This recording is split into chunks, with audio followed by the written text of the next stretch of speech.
Simplifying fractions.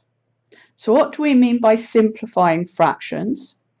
We mean that we're going to look to see if there's a simpler version of the fraction, and a simpler version means smaller numbers on the top and the bottom. And the basic process by which we do this is by dividing the top and the bottom of the fraction by the same number. So we divide the top and the bottom by the same number. So how do we know what number that is? Well, hopefully you might spot it from knowing your times tables and recognizing that the top and the bottom are both in the same times table. But just in case it's a more hard example and you don't immediately spot it, I'm going to talk through how we can look for it, the number in a methodical way, shall we say. So there's a group of three that are easy to spot. So we've got numbers that divide by 2. They're easy to spot because they're all our even numbers. We've got numbers that divide by 10 exactly, and they have a 0 on the end, so they're also easy to spot. And then we've got numbers that divide by 5 that end with either a 0 or a 5 on the end. So generally speaking, our hope is that one of those three numbers will work, and we should be able to just glance at both numbers and tell whether that's true or not. Now, if none of those three easy ones will work, then our next option is to look at dividing by 3. Now, there is a little trick that you can use if it's a big number to decide whether or not it divides by 3. So, for example,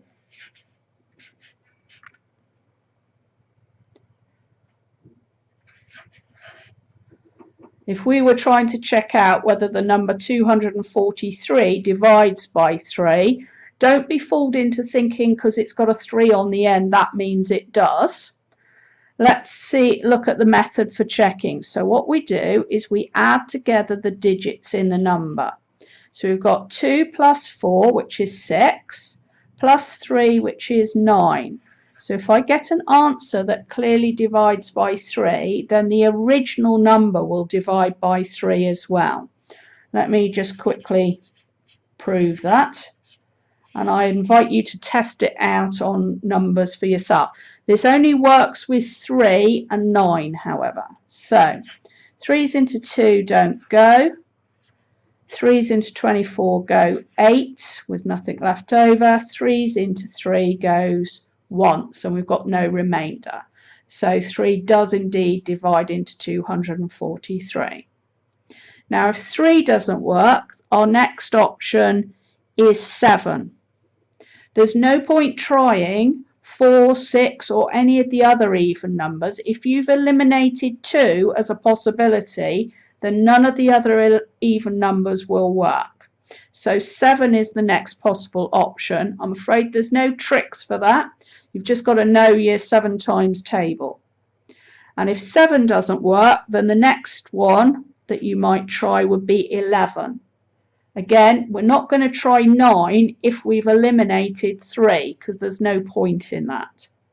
Now, it is just possible that it might be a number bigger than 11, in which case you're just going to have to do a bit more work. But what it will be, if it's not 11, is another prime number. So the next one up would be 13, for example.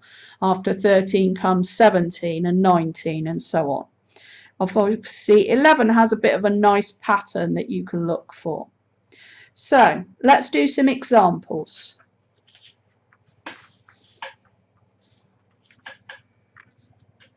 So let's start with this one at the top. We've got 18 over 30.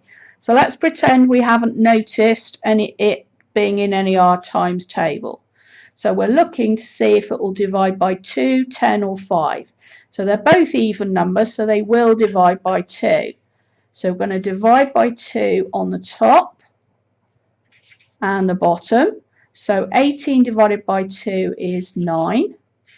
30 divided by 2 is 15. So we're not going to stop here. We're going to look again and see if we can divide these two numbers by something else.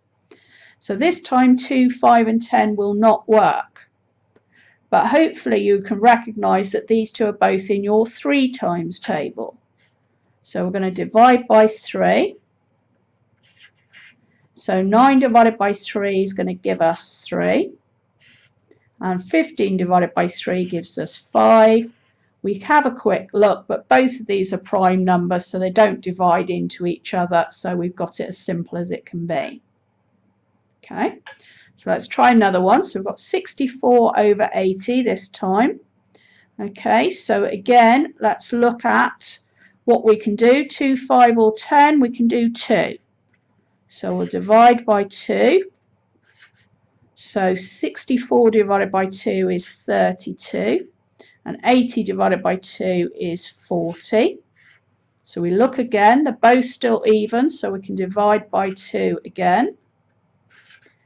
32 divided by 2 is going to give us 16. And 40 divided by 2 is 20. Now when they get a bit smaller, you might notice a bigger number that you can divide by. So I'd like to think that you might spot that they're both in your 4 times table, for example. So let's divide by 4 this time. So 16 divided by 4 is 4. And 20 divided by 4 is 5. And we can't make that any smaller. Okay. So let's look at our next example. 45 over 72. Can we do 2, 5 or 10? No. Can we do 3? Well, let's check. 4 plus 5 makes 9, so that one would work. 7 plus 2 makes 9.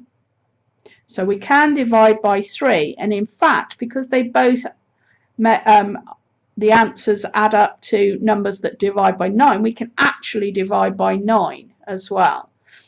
So let's do this the quicker way and divide by 9. So 45 divided by 9 is going to give us 5. And 72 divided by 9 is going to give us 8. So if you know your 9 times table, we could get there quite quickly.